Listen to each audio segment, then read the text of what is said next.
And this is totally unscripted, just you and I. Or is it just you and me? It would be, that's a tough one. I think it's me. It sounds like me, but, for example, grammatically, you should say, if somebody says, so who's there? You knock on the door. Who's there? It is I. Grammatically, it's me. We all say it's me. But grammatically correct is, it is I. Me has to be the object of a preposition or a verb, which, of course, if you went to a usual American school, you won't know what I'm talking about, which is very sad. When I was a kid, we diagrammed sentences, which also means nothing to most of you watching. Allow me to cry and weep. What do people learn now in 8th grade? Condom placement? I mean, really? Well, is that it? It must be an advanced course by that time. Anyway, it's just you and me, or just you and I, and it's totally real, totally non-scripted. Is that somebody's phone or something? Not mine. Oh my God, it's that one? You want to turn the, somebody? That's where I get the questions from. It's not my iPad. Don't blame me. So anyway, welcome to my home. For the first 40 or so of these fireside chats each week, I'd smoke a cigar. Then we learned that Facebook would not allow us to promote the fireside chats, which effectively knocks out vast numbers of listeners. We have a great many listeners or viewers now, and because it's tobacco, as if cigarettes and cigars are even in the same universe of danger. But look, I've gone through this, but that's the reason I'm not smoking my cigar. I feel, I wouldn't say naked, but I feel unfulfilled. I don't know what the word is, because it's so relaxed when I do that. Be that as it may, welcome indeed. And once again, I will address, I don't always address items in the news in the beginning, and when I like to address all sorts of things in life, and even if I address something in the news on the fireside chat, I always make it a larger issue, so that if you watch this 2 years from now, it will still be relevant. That's very big thought, and whatever I write, whatever I speak, I think, will somebody 2 years from now or 20 years from now find what I said or wrote relevant? So that's always in my mind. That's why I hope this stuff is timeless. That's a real hope of mine. You pick up any of the fireside chats, you'll find it interesting and relevant. But of course, the big issue as I speak to you is Brett Kavanaugh.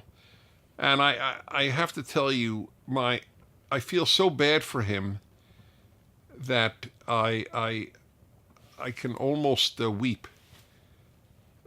What has been done to him and his family. Do you know that people on the left even mock his saying that his 10-year-old daughter prayed for Dr. Christine Ford, the accuser? Do you know what a level of meanness you have to reach to mock that? Is there anybody on the right mocking her? There are plenty of people who are right why they don't believe that her testimony is valid, but mock her? There's so much more meanness on the left than on the right. It is such a fact of life. And I read my column this week. I come out with a column every Tuesday, and I really hope you look at it. You could just go to DennisPrager.com and sign up to get it. But it's on Town Hall, it's at National Review, and so many other places on the internet. In Investors Business Daily, and newspapers take it, like the Cleveland Plain Dealer. But anyway, I would like you to see it. It is about another explanation of the left. People on the left, having rejected the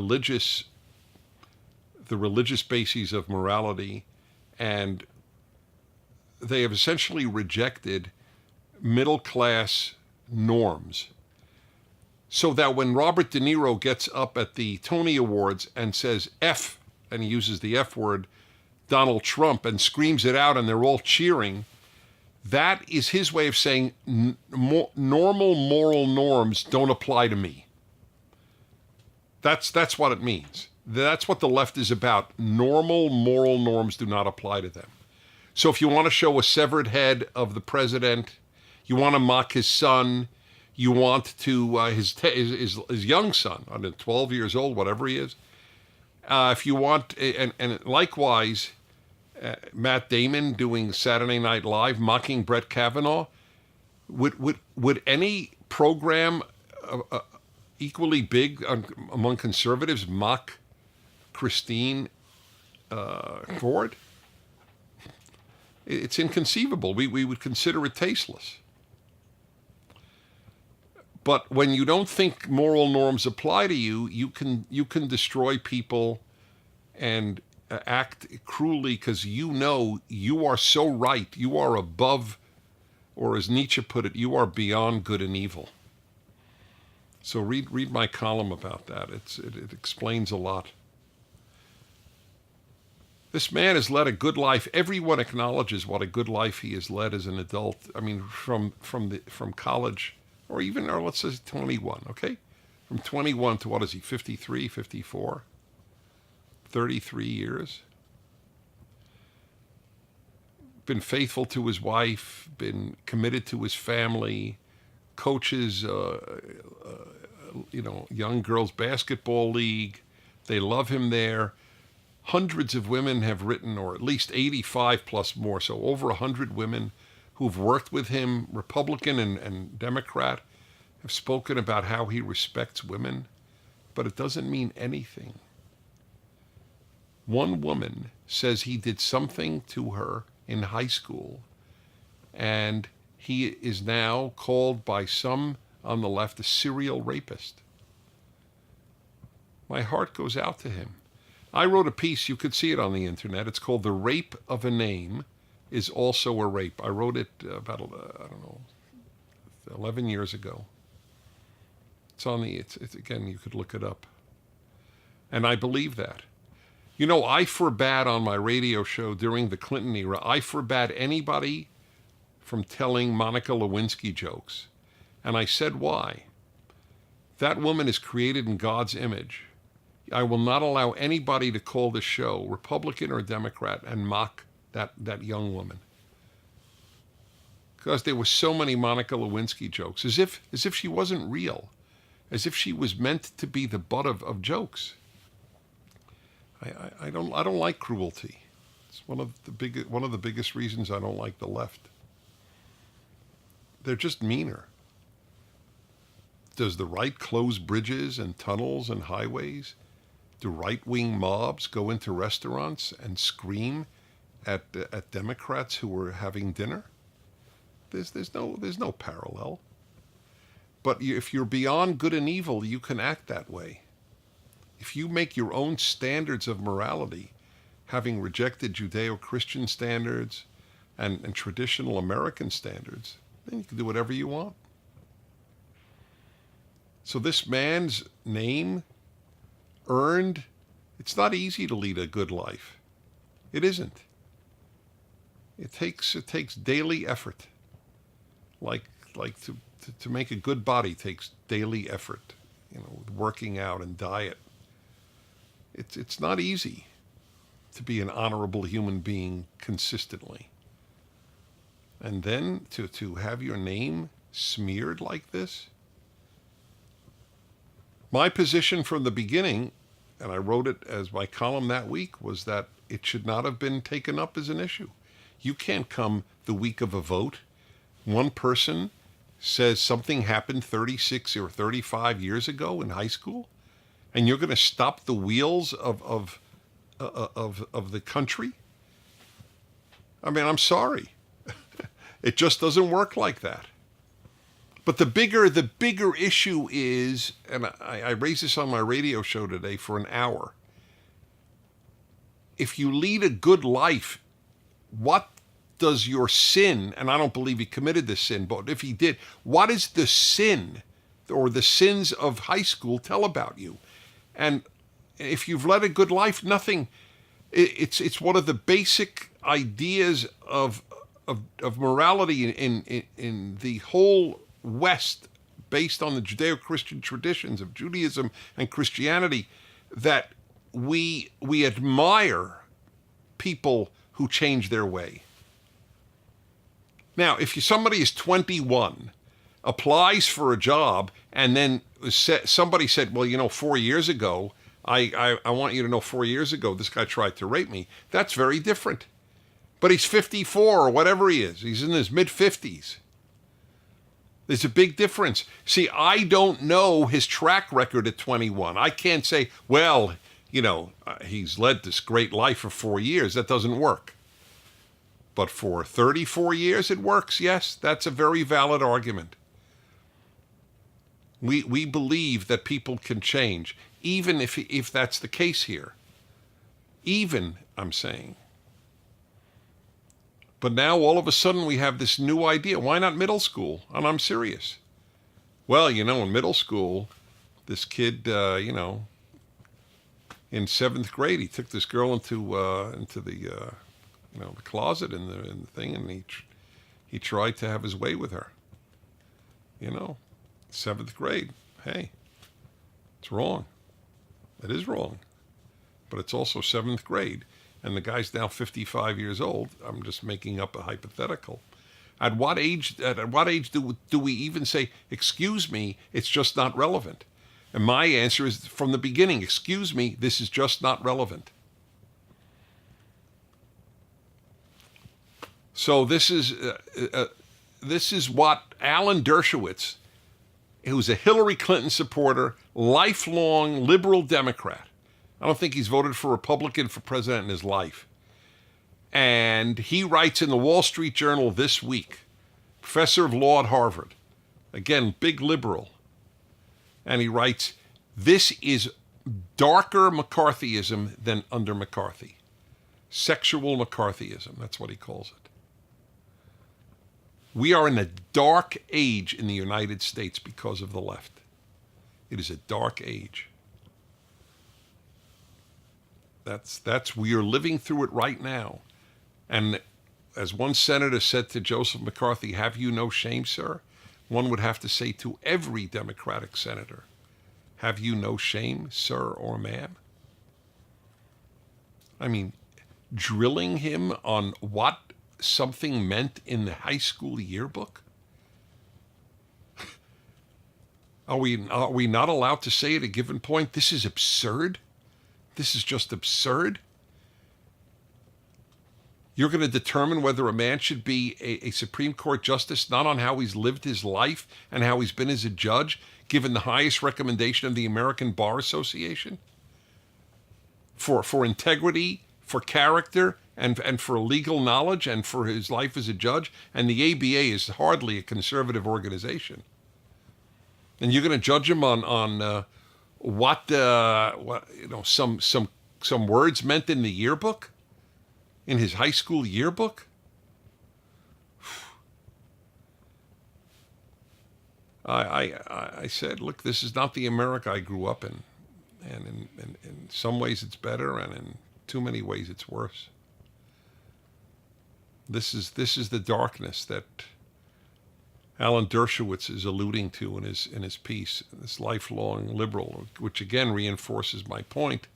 Liberalism and leftism have almost nothing in common. Unfortunately, most liberals don't know that. They think their enemy is the right, their enemy is the left. See my PragerU video, differences between liberalism and leftism. It's a very, very important video. So it's a dark age that we're living through. I worry for my beloved country. I really do. The American experiment in decency is fragile. It's fragile. All experiments in decency are fragile because the human condition is moral chaos, not moral order. So that's my read on this particular issue. Okie doke. Time for your questions. We begin Stephen 31, Toronto, Ontario, Canada. Or as you say in Toronto, Toronto. They don't pronounce the second T. You're from Toronto. By the way, did you know, folks, talking about Canada, a conservative party has just won the Quebec elections on lowering taxes, privatizing some of the healthcare system, and limiting immigrants. Quebec, the most left-wing province in Canada. A lot of places are awakening to the damage that the left is doing to them. Even Quebec, Canada. Hi, Dennis. Hi, Stephen. I'm just wondering if you believe artificial intelligence is a real threat to our species in the future. You know, I very rarely get scared. This does scare me. I admit it. It does scare me. It does in so many ways. I don't like going into restaurants and ordering from an iPad. I want to talk to what we now call server, because they don't like waiter and waitress because it's two genders. We know we don't want to do that. So I want to talk to people. I want to place an order with people. We're going to have less and less human communication with artificial intelligence as they take over more and more work. Indeed, they'll just take over more and more work. I worry about it in terms of finding people work. I worry about it in the intimacy realm. They're going to invent more and more sophisticated sex robots. And there are already men in Japan, and maybe elsewhere too, but I've read about it in Japan, who have collections of these expensive sex robots, and they don't even bother dating real women. So with the breakdown, with the hostility that has been fomented by the left between the sexes, as they foment hostility between some whites and blacks, because if people enjoy each other, they vote Republican. It's a real danger. Happy people tend to be on the right. That's a statistic. That's not just my opinion. So fomenting anger at one another is a very helpful thing for Democrats to get elected. After all, what is the appeal to blacks? We are your protector. We on the left protect you from white racism, right? We protect you Hispanics from white xenophobia. We protect you gays from white homophobia, right? That's the message. And we protect you women from white male misogyny. That's what is being said. So, yes, I worry with the breakdown, with a lot more tension between the sexes, that those robots will become substitutes for women for a lot of men. Not to mention, as I did, the workforce. So it is somewhat scary. And when they get really sophisticated and program them with quote unquote emotions, because after all, that is what will distinguish us, not brain power, but emotions. Because robots, artificial intelligence doesn't have emotions, but they could program emotional responses, and then it becomes worrisome. Ramsey, 30, Rio de Janeiro, Brazil. Obrigado, Ramsey. I got to come there. I was invited. I got to come to you guys in Brazil. We have a lot of PragerU viewers there, a lot. What are your views on the Brazilian conservative candidate Jair Bolsonaro? I don't know anything about the man, but I still took your question, even though I'm sort of humbling myself by telling you I don't know anything about him. The reason I'm taking the question is, though, I want to speak about conservatism outside of the United States, in Latin America, in Europe, and so on. It is very often different from our conservatism. It's often really leftism light, rather than true conservatism. How many conservatives, and so he may be a real one, but for example, how many conservatives in Latin America or Europe really want to reduce the size of government? That's true conservatism. Big government is leftism. The bigger it is, the more left you are. The smaller it is, the more right you are. So that's an example. And so I would like to know his positions. Are they really conservative in a Margaret Thatcher way, to give a British example, or are they conservative in that they're not quite as left as the socialist parties? Is he prepared to really reduce the size of government, to increase individual liberty, and on social issues, is he on the left or the right? So these are ways that I would try to judge him. What is his opinion of the Castro regime in Cuba? I would be very curious to know any Latin American candidate's views on Cuba. That's a good dividing line too. But now, as a result of your question, I will look him up. Now, you would have thought I should have looked him up before the question.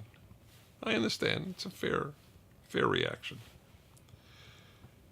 Daniel, 22, Lithia, Florida. Any of you ever hear of Lithia, Florida? I know Florida, and I never heard of it. Sounds like isn't that lithium one of those things? Is it a mood stabilizer? Does lithium come from Lithia? Is Lithia the plural of lithium? Lithuania. Would you please ask him to leave? I can't believe he said that. Hi, Mr. Prager. My question for you is on sin. My favorite subject.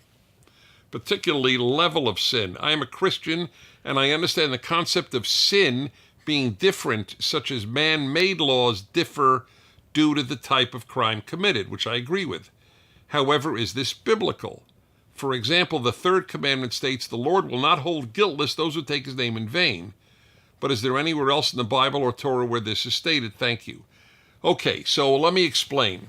Yes, just as with man-made law, God sees differences between sins.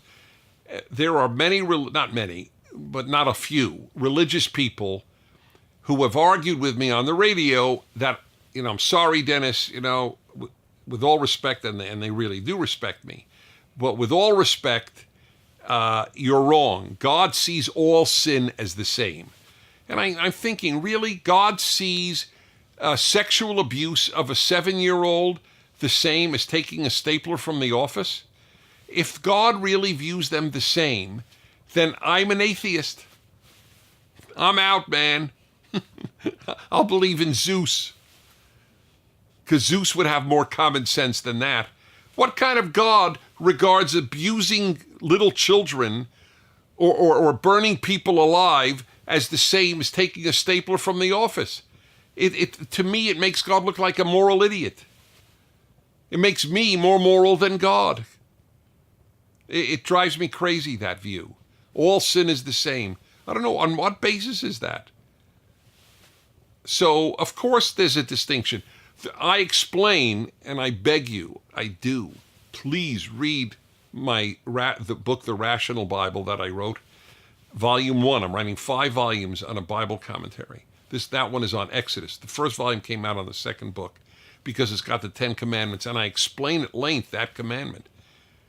Taking God's name in vain, and I explain why in my book. It's called The Rational Bible.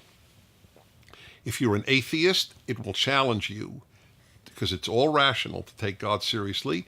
If you're in the middle, you may move you over. It's meant to change your mind in a totally rational way, okay? And when I explain this commandment, I explain it is the only one God says he won't forgive, meaning God is saying, there's a perfect example. This is the one I think that's worst. He doesn't say he won't forgive anything else. And what does it really mean? Doing evil in God's name. The complete perversion of God's name by doing evil in God's name. The worst people on earth at this time are those Islamists doing evil in God's name. shouting as they blow up people, Allahu Akbar. They are the only people God himself says he will not forgive. That's how bad that is. So that's my answer to, yes, of course there are gradations of sin, and that commandment proves it. All right. Thank you, Lithia, Florida. Pammy. Pammy? That must be Pamela, right?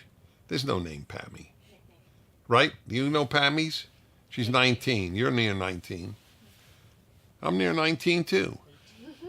Yes. I was born in the year 19-something. Were you guys? Are you all? No, you guys were born in the 19s too, right? Yeah. Look at that. Well, you got my God. 15 years old. Pammy, 19, Ohio, Prager Force. Mwah! A kiss to you, Pammy. I am president of my school's college Republicans, and I've had several people tell me they are unwilling to come to our public events because they're afraid to be associated with us on campus. That gives you an idea of how, that's what I was speaking about earlier, the meanness of the left. We don't do that to them. What advice do you have for helping other conservatives on campus feel comfortable expressing their views? Okay, here's my advice. It's a very challenging answer that I have for you. Will you govern your life by fear, or will you be courageous? That's it. That's my answer. I don't have an answer to feel comfortable. You won't feel comfortable. The purpose of life isn't to feel comfortable. I've often said the purpose of life is not to have on the tombstone, here lies so-and-so, he or she never experienced pain.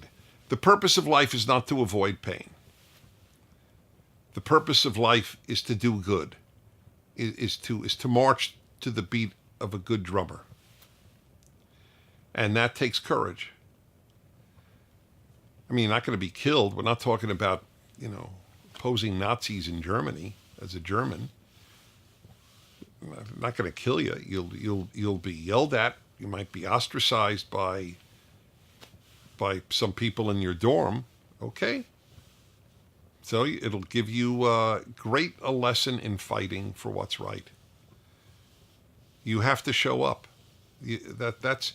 You can't be governed by fear. This is, if you're going to, when are you going to stop being governed by fear? At what point in life? If in college you're governed, when are you going to stop? At 30, 40? This is a very powerful lesson for you at this age now. I will not let fear govern me. And if enough college conservatives or non-leftists, that's really what it's about, do go to your meetings, then it will take less courage to go to the meetings because more people will be going. The left relies on their ability to intimidate, and we can't let them. They intimidate liberals, let alone conservatives. All righty, everybody. How we doing on time? What's the time factor here? 20 minutes. You can keep going. Really? That's all? I think so. No. You don't have a timer on there? I'm talking to the crew that comes here against their will every week. I'm kidding about against their will. What's the time? Can you read it? What does it say? I think we're close to 30. 5 minutes. What are we at? About 25. 25. I knew it. You see? That in Lithuania. He's got on my radio show, he'd go to the punishment room. Let's see here. Matt, 20, Auburn, Alabama, Prager Force. All right. Where do you think we are located on the Laffer curve? Do you think we are at the point where taxes should no longer be lowered to increase revenue, or have we not hit the sweet point yet? So those of you who don't know, by the way, we have a whole video, 5 minutes. That's all I ask of you on the Laffer curve. It's an extremely important economic principle. I can explain it, but it's much better explained on the 5-minute video. It's illustrated. They got a great economist explaining it. But in a nutshell, Here's the way it works. If the government has a tax rate of 0%, did they get any revenue? No, right? Because there's no taxes coming in, no revenue. If they tax, so let's go to the other side, 100%. If they tax 100%, will they get revenue? No, because nobody's going to work. If all of my money goes to the government, then obviously, why would I work for the government? Okay. So somewhere between 0 and 100, the government will get the highest amount of revenue. The proof, by the way, is Donald Trump has lowered taxes and the government is getting more revenue. Is that clear? This is not taught to you in college, which is a tragedy. But is that clear? The government is lower taxes and getting more revenue.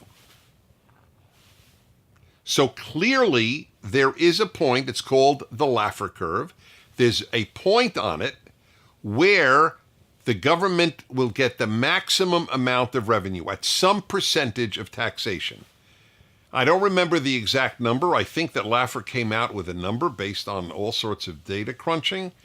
But my position would be I'm sure of it, we have not yet gone that low at all by any means. Believe me, he could lower it more and he will still get more. The government. Well, government will get higher taxes. Look at that video, all of you should, the Laffer curve. This is a very important principle. At a given point, it's all common sense. A lot of times, people often say to me, it's so interesting, people's reactions to me, because I'm regularly talked to when I walk in the airport or a restaurant, and that's fine, and I never resent it. I'm very touched by people coming over and saying hi. And one of the things that there are a few comments I get the most regular. The first most regular is, I can't believe you're that tall. That's the first thing people say. For whatever reason, they think I'm short. I'm 6'4", and it blows their minds. And it cracks me up because I've been living with me my whole life, so I'm used to how tall I am. So the second one is, I feel like I know you, to which I always respond, you do. The third one is what I'm about to tell you. I listen to you and all you do is make sense, just common sense. And I said, that's right. That's all it is. Conservatism is common sense. They both start with C and they have everything else in common. If it's not commonsensical, then it doesn't work. That's correct. That's the irony. It's common sense. It's common sense that as you raise minimum wage, more and more poor people will be out of the marketplace, because places will prefer what we just talked about earlier, artificial intelligence, or just not hire people because it's not worth it to them, but given the small profit margins that they make in their restaurant, let's say. Look it up, how many restaurants in Seattle closed after they raised the minimum wage there. But it doesn't matter to people on the left, because they love ideas more than people. It's one of the earliest realizations I made about the left. It's true for Karl Marx. Guy was a true misanthrope, but he loved ideas.